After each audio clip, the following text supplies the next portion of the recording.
नमस्कार माझ्या गोडताईंनो, कशा आहात सगळ्या? खूप मनापासून स्वागत आहे तुम्हा सगळ्यांचं पुन्हा एकदा आपल्या एका नवीन व्हिडिओमध्ये आणि स्टिच विथ सरितावरती. तर या अगोदरच्या रिसेंट अपलोड केलेल्या व्हिडिओमध्ये आपण पाहिला होता याच ब्लाऊजचा मेजरमेंट किंवा 4 टक्स ब्लाऊज कटिंग कसं करायचं, शोल्डर कितपत घ्यायची, शोल्डर उतरू नये म्हणून काय टिप्स वापरायच्या. तरीसुद्धा एका पुन्हा नजर एकदा मारूया आपण ह्याच्यावरती. तर उंची ब्लाऊजची 14 इंच आहे, 15 इंच घेतलेले आहे आणि ह्याचा बॅक पार्ट आहे तो आपण डिझाईन करणार आहोत त्याच्यावरती. तर ते कसं कटिंग करायचं आहे ते पाहणार आहोत. त्याची शोल्डर आपण 5.25 इंच घेतलेली आहे, मुंडा 6 इंच घेतलेला आहे आणि हा 39 इंचाचा चेस्टचा ब्लाऊज आहे, साईजचा, चेस्ट साईजचा. तर 2 इंच आपल्याला इथे मार्जिन घ्यायचं आहे. त्यानंतर आपल्याला हे मार्जिन शिरे सोडल्यानंतर टक्स पॉईंट आहे तो 5 इंचावरती घेतलेला आहे. कमरेचा जो आहे मेजरमेंट तो ॲज इट इज आपण घेतलेला आहे. 4.5 इंचाचा टक्स घेतलेला आहे उंचीला आणि गळा रुंदी ह्याची 11 इंच आहे, म्हणजे 10.5 इंच आहे, अर्धा इंच शिवून जाणार आहे. त्यासाठी अर्धा इंच मार्जिन ठेवलेला आहे. हा जो डिझाईन आहे तो आपण इथे तयार करणार आहोत. ह्या जो कॅटलॉगवरती डिझाईन सांगितलेला आहे तो क्लायंटला हवा आहे किंवा क्लायंटची रिक्वायरमेंट ती आहे. त्यासाठी आपण काय करणार आहोत, सगळ्यात अगोदर बॅक पार्ट आहे त्याच्यावरती ब्लाऊजच्या उंची एवढाच कॅनव्हास आहे तो इथे कट करून घेणार आहोत. हा प्रेस कॅनव्हास आहे जो आपण रेग्युलरच्या गळ्यांना किंवा ड्रेसच्या गळ्यांना वापरतो, तोच आहे डिझाईनसाठी. तर इथे डबल घडी घेतलेली आहे या प्रेस कॅनव्हासची आणि ब्लाऊजच्या उंची एवढीच आपण याला कटिंग केलेलं आहे. आता याला पिन लावून घेऊया, म्हणजे डिझाईन मार्किंग करताना किंवा डिझाईन ड्रॉ करताना हा कॅनव्हास हलणार नाही. यासाठी आपण व्यवस्थित ते पिन लावून घ्यायच्या आहेत. सेंटरला सेंटर मॅच करायचं आहे, वरती सुद्धा शोल्डरच्या इथे मॅच करायचं आहे आणि पुन्हा ह्याला पिन्स अटॅच करून घ्यायचे आहेत, ज्यामुळे आपली डिझाईन ड्रॉ करताना किंवा डिझाईन मार्किंग करताना हा कॅनव्हास हलणार नाही. त्यानंतर आपण शोल्डरची रुंदी घेणार आहोत. शोल्डरची रुंदी आपण इथे 2.25 इंच घेतली होती. 2.25 नंतर आपला जो गळा आहे 10.5च्या ठिकाणी ते 11 घेतला होता. आपण अजून ह्याला मार्किंग करून घ्यायचं आहे, चौकोन तयार करून घ्यायचा आहे आणि याची रुंदी आहे ती आपण इथे 3 इंच 3.5 इंच घेतली होती. ते तुम्ही 4 इंच घेतला तरीही चालेल. मी इथे 4 इंच घेते. तुम्हाला जितकी डिझाईनची रुंदी हवी आहे, गळा रुंद हवा आहे, ब्रॉड हवा आहे, त्या हिशोबाने तुम्ही इथे गळ्याची रुंदी आखू शकता. तर मी इथे 2.25/4 इंचावरती घेतलेला आहे. डबल इथे रेष आहे ती ओढून घेते, म्हणजे आपल्याला सुद्धा डिझाईन करताना अंदाज येतो गळा कितपत पसरणार आहे किंवा गळा कितपत आपला रुंद होणार आहे. आता आपल्याला डिझाईनसाठी मार्किंग करायचं आहे. त्या अगोदर सगळ्यात पहिले मार्किंग आहे ते आपलं कमरेच्या भागाकडून, म्हणजे ब्लाऊजच्या खालच्या भागाकडून अर्धा इंच आपण जे मार्जिन घेतलेलं आहे तिथे आपल्याला अशा पद्धतीने मार्किंग करून घ्यायचं आहे, म्हणजे आपला हा मार्किंगच्या वरती डिझाईन येईल. त्यासाठी हा मार्किंग आपला शिवून जाईल, मग डिझाईनला प्रॉब्लेम होऊ नये त्यासाठी. आणि तुम्ही जर हा व्हिडिओ सविस्तर पाहिला लक्षपूर्वक तर अगदी बिगिनर सुद्धा ही डिझाईन तयार करू शकता एकदा व्हिडिओ पाहिल्यानंतरच. आता इथे 2 इंचावरती मी मार्किंग करत आहे आणि पुन्हा गळ्यापासून खाली ही रेष ओढून घेत आहे, म्हणजे 4 इंचाचा गॅप झालेला आहे आपला हा मधला जो सर्कल आहे त्यासाठीचा. त्याच्यामध्ये सुद्धा आपल्याला इथे व्यवस्थित आपल्याला हवं तसं इथे मार्किंग करू शकतो फ्री हँडनी.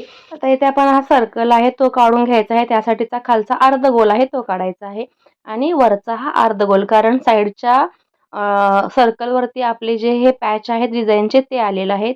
तर आपला हा सर्कल आहे तो साधारणतः असा येतो. तर हा आपल्याला अर्धा इंचाचा जो भाग आहे किंवा पाऊण इंचाचा तो मार्जिनसाठी घ्यायचा आहे. सो अशा पद्धतीने आपला इथला सेंटरचा सर्कल तयार झालेला आहे.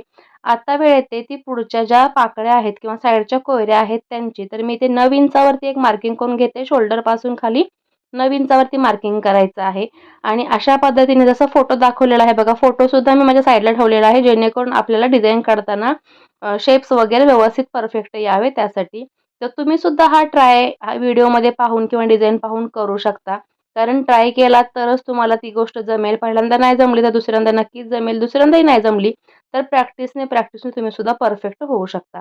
तर असा काही हा डिझाईन आहे. आता हा गळा जो आहे तो थोडासा डिझाईनमधला कॅटलॉग सगळ्यात डीप आहे आणि ह्या क्लायंट आपल्या आहेत त्यांचा गळा इतका डीप नाही. त्यासाठी आपली ही जी साईडची कोयरी आहे किंवा पाकळी आहे ती थोडीशी लांबट होतीये, मग इथे तुम्ही या पद्धतीने ॲडजस्ट करू शकता. आता चॉकचं मार्किंग झालेलं आहे. आता एक्झॅक्टली मला मार्किंग कळावं त्यासाठी किंवा शिवताना त्या बाजूला सुद्धा परफेक्शन यावं त्यासाठी मी इथे पेनने सुद्धा एकदा मार्किंग करून घेत आहे चॉकच्याच मार्किंगवरती.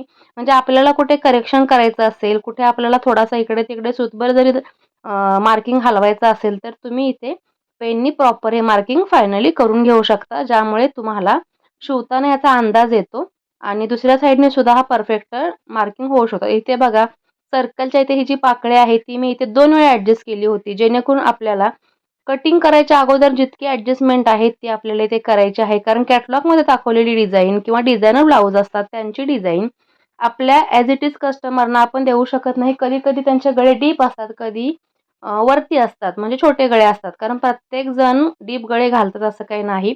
बऱ्यापैकी हा सुद्धा डीप गळाच आहे, पण अजून एखादा रेंजचा खाली असता तरीसुद्धा ही परफेक्ट पाकळी आपल्याला करता आली असती. तरीसुद्धा ही अजून छान परफेक्ट झालेलीच आहे. व्हिडिओत दाखवल्याप्रमाणे तुम्ही सुद्धा या गोष्टींना फॉलो करा आणि तुम्ही सुद्धा या गोष्टी अगदी सहजरित्या करू शकता. आता कटिंग करताना बघा तुम्ही हा कटिंग करताना कटिंग पेपर आहे किंवा कॅनव्हास पेपर आहे तो साईडला काढून घेऊ शकता. मी इथे पिन न काढताच कटिंग करायला सुरुवात केलेली आहे. तुम्ही बिगिनर्स असाल तर कपडा कटिंग होऊ शकतो, रिस्की आहे थोडं. सो त्यासाठी तुम्हाला इथे कॅनव्हास पेपर वेगळा करायचा आहे आणि मग कटिंग करायचं आहे. आता आपल्याला ह्याचा जो मधला गोलाकार होता तो सर्कल आपण काढून घेतलेला आहे कट करून. त्यानंतर ह्या पाकळ्या आहेत त्यासुद्धा कटिंग करून घेतलेल्या आहेत आणि हा जो गळ्याचा शेप आहे तो सुद्धा आपल्याला असाच ठेवून बाहेरच्या साईडनं 1 इंच, पाऊण इंच मार्जिन देत आपल्याला हे कटिंग करायचं आहे. तर मी 1 इंचाचं मार्जिन देत हा कटिंग करत आहे आणि हा गळा आहे तो आपल्याला, हा जो साईडचा पार्ट आहे तो आपल्याला उपयोगाला येणार आहे.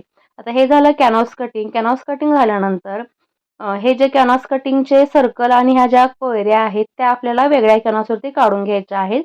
म्हणजे आपला हा कॅनव्हासवरती डिझाईन तयार झालेला आहे. त्यानंतर आपल्याला मार्जिन सहित ही डिझाईन तयार करायची आहे. आतला हा भाग आहे तो मी ॲज इट इज घेतलेला आहे आणि बाहेरच्या साईडचा जो भाग आहे त्याला अर्धा इंचाचं मार्जिन दिलेलं आहे. म्हणजे आपल्याला शिवण्यासाठी किंवा ब्लाऊजवरती अटॅच करण्यासाठी हा भाग मार्जिनसाठी ठेवलेला आहे. तर या पद्धतीने तुम्ही सुद्धा हे कॅनव्हासवरती कोयऱ्या आहेत त्या कटिंग करून घ्यायच्या आहेत. त्यानंतर हा जो सर्कल आहे त्याचं कटिंग करायचं आहे. हा सुद्धा जास्त लांबट न होता बरोबरच आला पाहिजे किंवा जास्त लांबट जर हा तुमचा सर्कल झाला तर डिझाईनचा थोडासा लुक चेंज होऊ शकतो. तर हा इथे मार्जिन देत मी याला कटिंग करत आहे. आता ह्याला फक्त खाली शिलाई मार्जिंग आहे ते आपण ऑलरेडी ब्लाऊजचं घेतलेलंच आहे. तर इथे शिलाई मार्जिंग आधी जास्त जाणार नाही. पाव इंच किंवा त्याच्यापेक्षाही कमी दिलात तरी चालेल आणि जिथे पाकळ्यांच्या आतमध्ये हे मार्जिन जाणार तिथे सुद्धा याला अर्धा इंच मी जास्त घेतलेला आहे. आता कपड्यावरती येऊया आपण. कपड्यावरती मेन फॅब्रिक आणि अस्तर फॅब्रिक जोडून घेतलेलं आहे आणि त्यानंतर असा काही पार्ट आहे तो आपल्याला इथे कॅनव्हासचा कट करायचा आहे. कटिंग केल्यानंतर आपल्याला हा पार्ट इथे ह्याच्यावरती ठेवून जोडून घ्यायचा आहे. म्हणजेच मेन फॅब्रिक वरती ठेवायचं आहे, त्याच्यावरती अस्तर फॅब्रिक ठेवायचं आहे आणि त्याच्यावरती आपण हा कॅनव्हासचा कटिंग केला होता गळ्यासाठीचा तो ठेवायचा आहे. आणि पिन लावून घेऊ शकता तुम्ही व्यवस्थित परफेक्शन तुम्हाला येण्यासाठी. कारण पिन आणि टाचणी पिन लावणं प्रत्येक वेळेला गरजेचं आहे. नाजूक डिझाईन असतात त्यावेळेला आपल्याला इकडे तिकडे सुतभर सुद्धा हलू नये, डिझाईन व्यवस्थित यावी, दोन्ही साईडचे सेम पार्ट दिसावे त्यासाठी इथे आपल्याला टाचणी पिनांचा यूज करणं शिलाई कामामध्ये खूप गरजेचं आहे. तर आता इथे पाव इंचाचं मार्जिन देऊन किंवा आपला जो दाब आहे त्या दाबाच्या एका साईडचं मार्जिन देऊन आपल्याला इथे हे शिवून घ्यायचं आहे, शिलाई करून घ्यायचं आहे आणि लागलंच हे कमरेच्या बाजूचा अर्धा इंचाचा पार्ट आहे तो सुद्धा शिवून घ्यायचा आहे. म्हणजे आपल्याला हा पार्ट डायरेक्ट पलटवून घ्यायचा आहे. याला कट्स द्यायचे आहेत जेणेकरून व्यवस्थित त्याचा शेप येईल. त्यासाठी इथे कट्स देणं गरजेचं आहे. सो तुम्ही सुद्धा ही डिझाईन जर केली तर तुम्ही या गोष्टी लक्षात ठेवणं खूप गरजेचं आहे. आता या पद्धतीने याला पलटवून घेतलेला आहे. तुम्ही त्या हवं तर प्रेससुद्धा करू शकता, पण कॉटनचा अस्तर असल्यामुळे आणि पैठणीचा कपडा असल्यामुळे व्यवस्थित तो फोल्ड होतोय किंवा व्यवस्थित तो त्याला जशी मार्जिंग आपल्याला फोल्ड केलेली आहे त्याच पद्धतीने आपल्याला शिवता येतोय इझिली. सो त्यासाठी मी ते प्रेस न करता डायरेक्ट शिवलेला आहे. तुम्ही सुद्धा या गोष्टी लक्षात ठेवून शिलाई काम करा म्हणजे तुमचंही फिनिशिंग अतिशय सुंदर येणार आहे. लागलंच एक्स्ट्राचा भाग आहे कटिंग करून टाकलेली आहे आणि त्यानंतर दुसरा पार्ट आहे तो सुद्धा आपल्याला याच पद्धतीने टाचणी अटॅच करून घ्यायची आहे आणि टाचण्या लावूनच आपल्याला शिवून घ्यायचा आहे. दुसरा पार्ट शिवताना बघा मी कमरेकडून शिलाई सुरुवात केलेली आहे. पहिला पार्ट शिवताना शोल्डरकडून शिलाई सुरुवात केली होती. बऱ्याच वेळेला बऱ्याच मैत्रिणींना दोन्ही साईडनं शिलाई करणं अवघड जातं. त्यावेळेला तुम्ही सुद्धा या गोष्टींचं प्रॅक्टिस करत राहा. कारण प्रॅक्टिसनीच आपलं काम परफेक्शनमध्ये जातं आणि परफेक्शन येतं आपल्या कामामध्ये. सो बघा या साईडला सुद्धा पलटा केलेला आहे, आतमध्ये कॅनव्हास घातलेला आहे आणि वरून याला कव्हर टिप मारून घेतलेली आहे. आता फायनली आपले हे दोन्ही पार्ट रेडी झालेले आहे. त्याचं सुद्धा एक्स्ट्रा मार्जिन कटिंग करून घेते. अशा पद्धतीने आपले हे बॅक पार्ट रेडी झालेले आहेत प्लेन कपड्यावरती. आता ही जी डिझाईन आहे ती सुद्धा आपल्याला इथे शिवून घ्यायची आहे. या पद्धतीने मेन फॅब्रिक आहे ते कटिंग करायचं आहे आणि त्याच हिशोबाने आपल्याला कॅनव्हासवरती हे शिलाई करून घ्यायचं आहे. शिलाई करताना दोन्ही फॅब्रिक मी आतमध्ये ठेवलेले आहेत आणि वरून कॅनव्हास ठेवलेला आहे. शिलाई करताना दोन्ही साईड फक्त शिवायच्या आहेत, पूर्ण न शिवता. तर तुम्ही सुद्धा व्हिडिओ दाखवल्याप्रमाणेच गोष्टी फॉलो करा, तुमची डिझाईन अगदी परफेक्ट येईल.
तर थोडा वेळ मी ते म्युझिक लावलं होतं, कारण मला सुद्धा घशाला इन्फेक्शन झाल्यामुळे थोडासा घसा दुखतोय. म्हणून थोडा वेळ मी आराम केला आणि पुन्हा तुमच्याशी गप्पा मारायला हजर झालेली आहे. ह्या पाकळ्या तयार करून घेतल्या होत्या, मधला सर्कल तयार होता आणि त्यानंतर ह्याला गोल्डन बारीक सुंदर अशी लेस लावून घेतलेली आहे. म्हणजे लेस लावायचं काम चालूच आहे. नाजूक अशी लेस आहे, तुम्ही तुमच्या आवडीप्रमाणे किंवा कस्टमरच्या आवडीप्रमाणे तुम्ही इथे या लेस सिलेक्शन करून लावू शकता.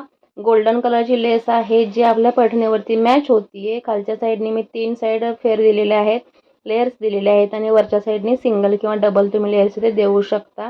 आणि ही लेस लावल्यामुळे हा जो प्लेन भाग आहे तो खूप सुंदर उठून दिसतोय. ॲक्च्युली डिझाईनमध्ये ह्याला लेस न लावता गोल्डन कलरच्या स्ट्रिप्स लावलेल्या आहेत, तर तो कपडा आपल्याकडे अवेलेबल नव्हता किंवा तशा स्ट्रिप्स मला नाही मिळाल्या, त्यासाठी मी ते लेस वर्क केलेलं आहे. हे सुद्धा खूप सुंदर दिसते, तुम्ही पाहू शकता. डबल लेयर वरती लावलेला आहे आणि ट्रिपल लेयर खाली लावलेला आहे सर्कलच्या इथे, किंवा आपला जो अंडा आकारचा पॅच आहे सेंटरचा त्याला. त्यानंतर ह्या कोयऱ्या आहेत त्यांना सुद्धा साईडने इथे लेस लावून घेतीये आणि लेस लावल्यामुळे ह्याचा लुक सुंदर दिसतोय, अट्रॅक्टिव्ह वाटते. तुम्ही इथे साडीमध्ये कलर वेगवेगळे असतील तर वेगवेगळ्या कलरचे कॉन्ट्रास्टमध्ये सुद्धा लेस यूज करू शकता. या पाकळीला सुद्धा आपण आता इथे लेस लावून घेऊयात.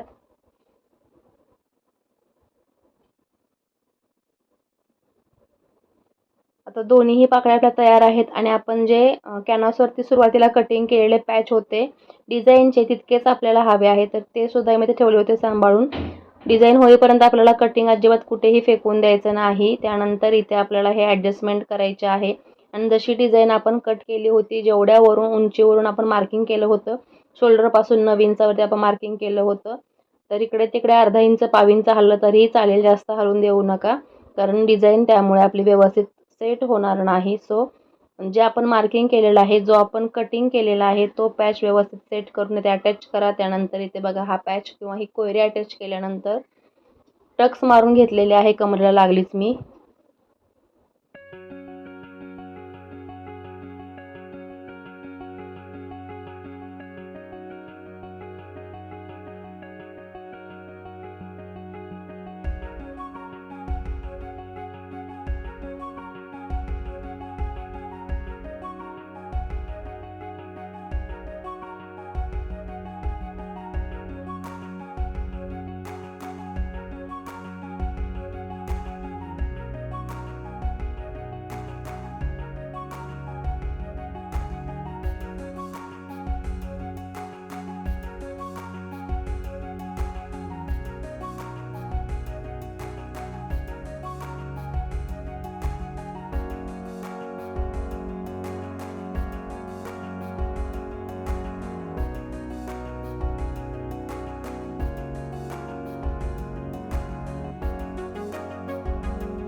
अशी काही आपली गळ्याची डिझाईन तयार झालेली आहे. आता ह्याला फायनल लुक देण्यासाठी साईडनं सुद्धा आपल्याला गळ्याच्या पूर्ण साईडनं कवर आपल्याला करण्यासाठी किंवा शिलाई आहेत स्टिच केलेल्या ते दिसू नये त्यासाठी इथे जे आपण आतमध्ये लेस यूज केलेली आहे तीच लेस वरून लावायची आहे. त्यामुळे फिनिशिंग खूप सुंदर दिसतं.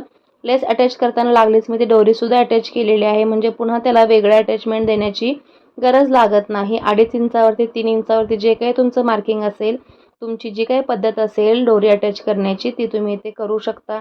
आणि इथे बघा व्यवस्थित आपल्याला हा कर्व आहे किंवा कॉर्नर आहे तो सुद्धा सेट करून इकडे ही लेस अशीच कमरेला फिरवून घ्यायची आहे. सो ही डिझाईन आता थोडक्यात तयार होतच आहे. थोड्या वेळात आपला हा फायनल लुक आपल्याला पाहायला मिळणार आहे. शॉपमध्ये चहलपहल चालू होती. इतर कारागीर आहेत ते इकडे तिकडे जाणं येणं त्यांचंही काम चालू होतं, त्याच्यामुळे तुम्हाला व्हिडिओमध्ये कोणीतरी लुडबुड करणारं मध्ये मध्ये दिसत आहे.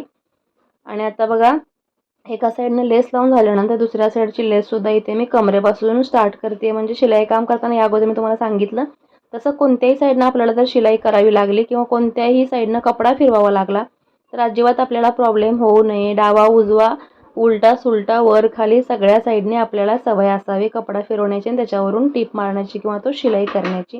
तो इथे परफेक्ट आपल्याला हा पॉईंट दुसऱ्या साईडचा जिथं आहे तिथेच हा सुद्धा पॉईंट आला पाहिजे, सेट झाला पाहिजे. त्यासाठी कॉर्नर टू कॉर्नर मॅच करायचा आहे. आणि आता हा लेससुद्धा आपल्याला कंप्लीट पूर्ण वरतीपर्यंत लावून घ्यायचा आहे. तर या पद्धतीने लेस आपल्याला कंटिन्यू करून कंप्लीट करायची आहे. शोल्डरपर्यंत कट करायचे आहे. आता या साईडला बघा दोरी लावायची विसरले मी, तर तिथे सुद्धा लागलीच लावून घेते. काहीतरी कोणीतरी विचारलं किंवा समोर कोणी आलं तर त्यावेळेला ही गोष्ट विसरून जाते. सो इथे दोरी लावून कंप्लीट झालेली आहे. याला खाली गोटणे किंवा लटकन काहीतरी लावलं जाईल आणि अशा पद्धतीने आपली ही डिझाईन आहे बॅक साईडची तर तयार झालेली आहे. पैठणी साडीवरती जशी क्लायंटने सांगितलेली त्याच पद्धतीने आपला हा डिझाईन तयार झालेला आहे. तर तुम्हाला व्हिडिओ आवडला असेल तर लाईक करा, शेअर करा आणि असे छान छान व्हिडिओ पाहण्यासाठी चॅनलला सगळ्यात अगोदर सबस्क्राईब करा. पुन्हा भेटू, बाय बाय.